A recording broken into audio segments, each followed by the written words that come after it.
We expect movies to be action-packed, dangerous, and violent, but some films are just so hell-bent on destruction, they seem to take it out on their stars. Here are 6 classic movies that tried to kill their actors. While filming The Passion of the Christ, Jim Caviezel was injured so many times you would think that God himself was trying to halt production of the film. Caviezel suffered cuts, scrapes, and backaches, caught pneumonia, and dislocated his shoulder carrying the cross. Additionally, director Mel Gibson wanted the film to be as realistic as possible, so he ordered 2 actors to whip Caviezel overhand as if throwing a baseball, which resulted in a 14-inch gash on the actor's back. Caviezel was even struck by lightning while filming the Sermon on the Mount. By some accounts, the filming of Apocalypse Now was crazier than the actual Vietnam War.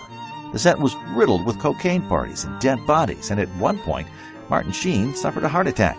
He was able to return to the set a month later, but director Francis Ford Coppola blamed himself for Sheen's heart attack and had an epileptic guilt seizure. Coppola later admitted, "We had access to too much money, and little by little, we went insane." Dennis Hopper added, "Ask anybody who was out there. We all felt like we fought the war." While shooting Rocky IV, Sylvester Stallone taunted Dolph Lundgren and encouraged him to punch him as hard as he could, which is sort of the perfect metaphor for the Cold War. At one point, Lundgren hit Stallone so hard that he felt his spine compress. Stallone's heart began to swell up like the Grinch, and he was placed in intensive care for 8 days. If it had swollen any more, Stallone would have died. While filming the sinking of the Titanic, several extras experienced injuries ranging from a broken ankle to cracked ribs, a fractured cheekbone, and a ruptured spleen. But the worst was yet to come. During an after-party, 80 members of the cast and crew, including director James Cameron, were hospitalized after someone spiked the lobster chowder with PCP. Margaret Hamilton, the Wicked Witch of the West, suffered 2nd and 3rd-degree burns on her hands and face while filming her exit from Munchkinland.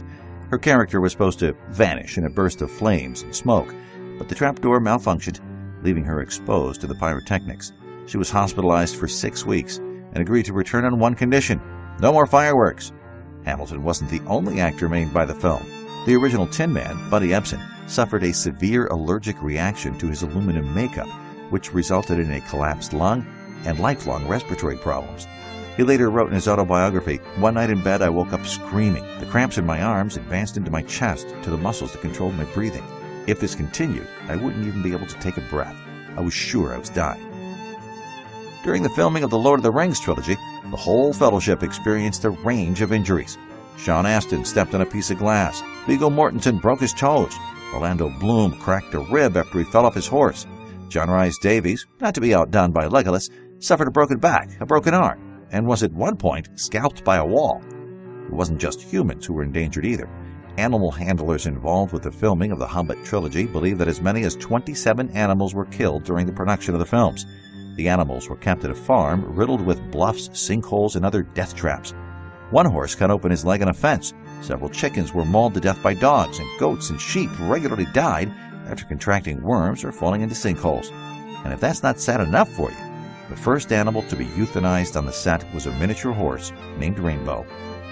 For more Hollywood news and trivia, check out Hollywood.com.